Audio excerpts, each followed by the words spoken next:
first unit. In today's lecture, I am going to explain these points. First is database languages, which are the different database languages are used to store and manipulate the data into a database system. Actually, there are two broad categories of database languages. First one is data manipulation language, and next one is data definition language. Next is, after learning these database languages, we are going to learn database system architecture. And after this, we are going to see what are the different database users and database administrator. So this is the outline of today's lecture. So first is database languages. So database system provides a data definition language to specify the database schema, and it will give a data manipulation language to express database queries and updates. So these are the two types of database languages into a database system. First is data definition language, and next one is data manipulation language. So what is the use of this data definition language is, it is used to define the database schema. That's why the name they have given data definition language. How to define it, how the structure used, we are going to see in the next unit. So time being, just understand these points thoroughly. Next is data manipulation language. What is this data manipulation language is? It is used to query over the database. Different queries you can use to retrieve the data from the database, to store the data into a database, manipulate the data into a database, and update operations we can carry out with the help of data manipulation language. In practice, the data definition and data manipulation languages are not two separate languages. Both are same, but by their use, they are categorized into two languages: data definition and data manipulation. Instead, they simply form a parts of single database language, such as widely used SQL languages. Actually, these are the two parts present in SQL languages. We have separate unit for this SQL language. That is in unit number 3. We are going to see in detail what is SQL and their different forms. Now come to the point, data manipulation language. What is this data manipulation language? Basically, it is called a DML language. It is a language that enables user to access or manipulate data as organized by the appropriate data model. So as the name suggests, the name came into this is manipulation. So this DML language is used to access and manipulate data present in the database system. Actually, there are various types of accesses to the database. First one is retrieval of information stored in the database. So whatever data is stored into a database, and I want to retrieve from that database, I'm going to use DML language. Next is insertion of new information into the database. Now I want to add the data into a database system. In that case, I require a language, and I can carry out these things using the data manipulation language. Next is deletion of information from the database. At particular time, suppose I want to delete some part from the database. This is also one kind of manipulation operation on your database. So deletion of information you can do with the help of data manipulation language, that is DML language. Next is modification of information stored in the database. So whatever data is present in the database, I want to update some part of the database. So this is called as modification or updation. So we can carry out these operations by using the data manipulation language. So these are the four most important operations on your database. First one is retrieval of information. Next is insertion of new information, deletion of information, and modification of information. All these activities you can do over your database using the data manipulation language.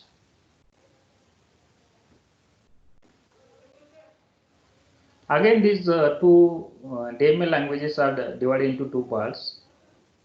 First one is called as procedural DML language. This requires a user to specify what data are needed and how to get those data. This is called as procedural DML language. Next is declarative DML. It is also called as non-procedural DML. It requires a user to specify what data are needed without specifying how to get those data. So in procedural DML, you need to specify how to get those data, and in declarative, without specifying how to get those data, you can specify what data are needed. So this is the difference between procedural DML and declarative DML.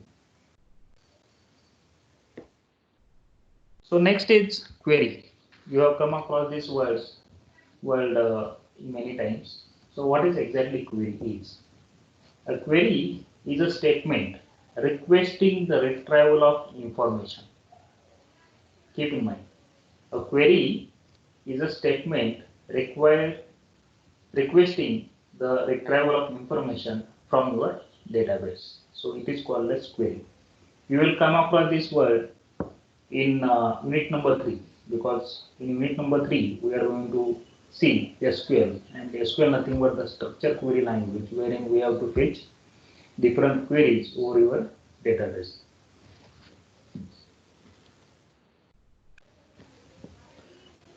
So the portion of DML that involves information retrieval is called the query language. In DML, we are going to retrieve the information. That part is called as query language. So next is data definition language. As the name suggests, we are going to define the data by using these languages. So that's why it is called as data definition language. We specify a database schema by a set of definitions expressed by a special language called data definition language. So this data definition language helps us to define database schema into a database. So how to specify the schema? I will explain this with the help of one example. So this is one example that shows how to define the database schema. So instructor, we have seen this schema in the last lecture. So how to define it into your database system? So create table, this statement will, create table statement will create the table inside your database system. So you have to give the name for the table. So this is the name I have given to the table, that is instructor. And in this table, these are the different columns. First one is ID, next one is name, next is department name, and next one is salary. So in this ID column, I am going to store the characters. So that's why this is the data type of the column. Character 5 means I can store maximum 5 characters in this ID. So this is called a data type. What this data type means, in this ID column, I can store the character values only. Next is name. The data type for the name is varchar 20. So varchar is a one type of database into a database system that is nothing but the variable size characters. So what it does, it stores the values up to 20 characters. It's variable. If suppose you want to store 5 characters, you can store. If you want to store 10 characters, you can store. Maximum up to 20 characters you can store. Next is department name. Again, data type is varchar and size is 20. Next is salary. You can store the numeric salary 8,2. So in salary you can store the numeric values. So this is the way to store to create the table into your database system by using the data definition language. You are defining the data. That's why it is called the data definition language.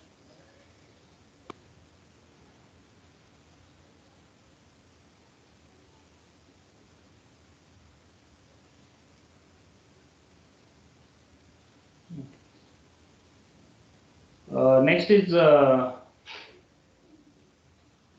DDL compiler. What after this? What will happen? The DDL compiler generates a set of tables, templates stored in data dictionary. So this, after executing this statement, create table statement, DDL compiler generates a template which is stored in data dictionary. So what this data dictionary will consist? So this data dictionary will consist metadata. What is meant by metadata is, metadata means data about data. You are having a table, and in that table how many columns are there, such kind of information is stored in particular data. That data is called as metadata. Also it will store the information about the database schema. So whatever schema you are having about your database, that schema is stored in a data dictionary. Again, it will store the integrity constraints. So there are some integrity constraints that we are going to see in the next unit. Suppose there are primary keys, nothing but it will store only the unique values into it. Next is referential integrity, that is nothing but one table is depend on another table with one particular referential integrity. This is called as referential integrity. And next one is authorization. So authorization related information is stored in data dictionary. It is just for your information. You need not take care about all these things, but this will happen behind the scenes when you are working with the database system. So just try to understand this theory. And this integrity constraints we are going to see in the next unit.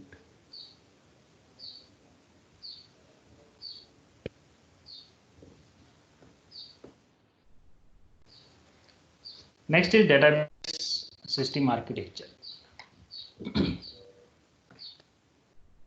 So the architecture of the database system is greatly influenced by the underlying computer system on which the database is running. So based on your structure of your computer system, database system is defined. Database system architecture is defined. So these are the categories of the architecture, database system architecture. First one is centralized, wherein you have one computer devoted for database system, wherein your database is present and all other subsystems are accessing that data. This is called as centralized database system. Next bit is client server. What happens in this client server architecture is, there is one server which is situated at the server side, and then that server is accessed by different clients present in different locations. So this is called as client server. Next is parallel database system, wherein on that particular computer system you will have multi-processors.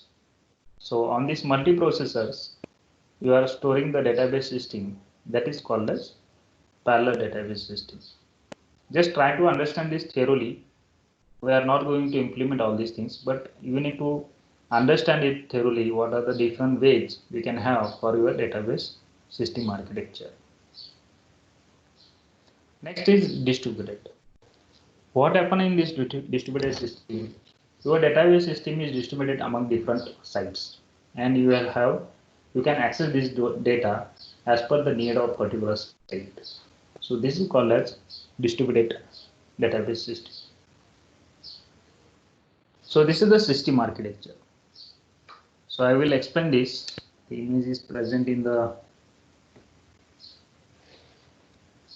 PDF file. I'm going to show you.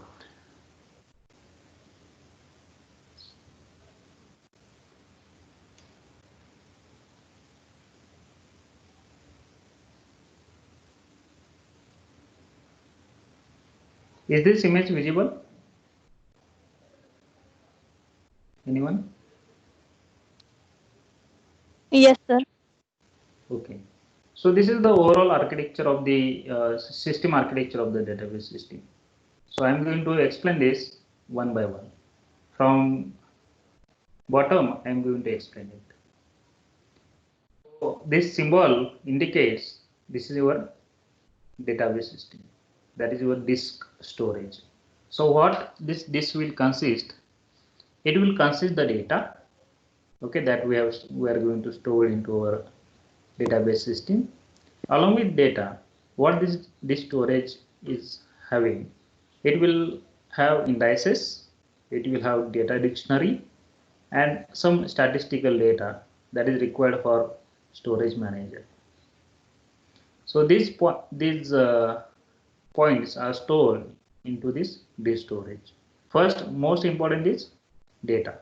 Your data is stored into a disk storage, and there are some indices, there are data dictionary, and there are some statistical data that is also stored in your disk.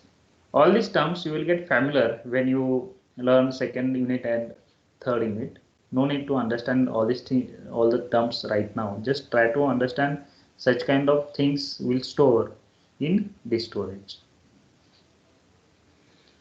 So after this, there is storage manager. Here it is. Above your disk storage, there is storage manager. Again, it is one type of application. What it consists, this storage manager is, it will consist buffer manager. It will have file manager. And then it will have authorization and integrity manager. And this will have transaction manager. So each manager has its own responsibility. For example, this buffer manager, we store the information related with the buffer. Buffer means some amount of memory is kept reserved for specific uses of the database. Okay, it is called as buffer. And so how to add the data into buffer, how to remove the data from the buffer, how to manage all the activities with respect to buffer will take care by this buffer manager. Next is file manager. Again, this buffer manager will deal with the data and indices. Next is file manager. So what this file manager will do? Again, as the name suggests, it deals with the files. Whatever data you are having, you are storing it into a database system, that is taken care by this file manager. This file manager again deal with the data and indices present in the disk storage. Next is authorization and integrity manager. Again, it's very important. In authorization means a particular person will access that particular data. It is called as authorization. And integrity manager, again, it is one type of constraint it will see that particular data is available for that user or not. It is called as integrity. So security related, in simple words, security related things are carried out by this manager. To do carry out all these things, this manager will require one data dictionary, which is present in the disk storage. Next is transaction manager. Once a query is executed, the transaction manager is responsible to execute that query over the database and to complete that query's task. So it's done by using the transaction manager. So these are the different managers which will help for the storage. That's why these all the managers are come into a storage manager. Above that, there is query processor. So what happened in this query processor? There are different parts. First is your compiler and linker. Next, application program object code, query evaluation engine, your DML compiler and organizer, your DML queries, and your DLL interpreter. So DML queries, compiler and linker, and your application object code will interact with each other to understand what that DML query is. And this query is optimized, and your DML compiler and organizer is given input to the query evaluation engine. And this query evaluation engine will execute your query over the database by using all these things. That is buffer manager, file manager, authorization, transaction. Again, they interact with the data and indices and data dictionary and statistical data. So above this query processor, there is different users. So first is naive users, that is tailors and agents, web users. Then there are application programmers. There are sophisticated users, that is, it is called as analyst. And there are database administrators. So all these things are going to interact with the query engine to retrieve the data from the database system. So these naive users will have application interfaces. Through application interfaces, they are interacting with the database system to retrieve the data.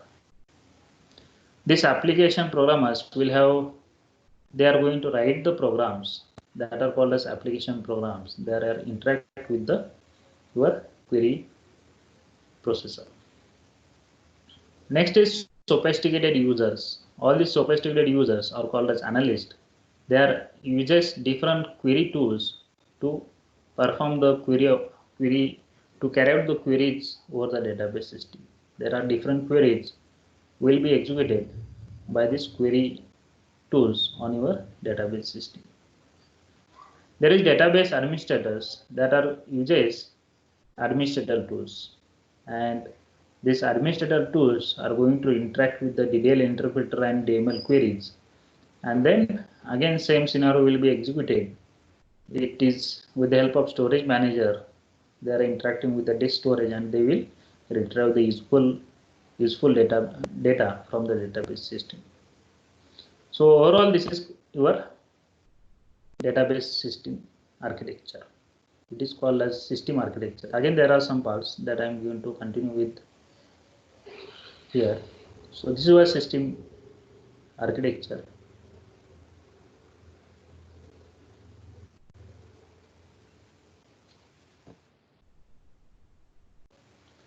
So database applications are usually partitioned into 2 or 3 parts as shown in the figure. In the next slide, I am going to show you that figure. So first architecture is two-tier architecture. So in this architecture, the application resides at the client machine where it invokes the database system functionality at the server machine through query language statements. Application program interface of like ODBC and JDBC these are the interfaces are used for interaction between the client and server. So this is your two-tier architecture.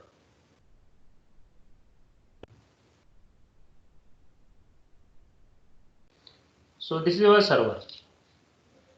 So in the server, you will have a database system at the server side, and you will have client at remote place. So inside the client, you will have a user, and you will have that user is going to interact with the application, and this application is interact with the database system over the network. They are at the two different sides. Server is kept at different side, client is present at different side. At the client side, user are going to interact with the application, and this application is going to interact with the database system through the network, and they are going to carry out their transactions. Means they are going to execute the queries over the database system. So this is the example of two-tier architecture. So next is three-tier architecture. In this architecture, the client machine acts as merely a front end and does not contain any direct database calls. Instead, the client end communicates with an application server, usually through a form interface. The application server, in turn, communicates with the database system to access the data. So the business logic of the application, which says what action to carry out under what condition, is enabled in application server instead of being distributed across multiple clients. So this is a diagrammatical representation of the three-tier architecture. So in three-tier architecture, this is your server, and this server will have your application server and database system. What happens at the client side is, this is your client.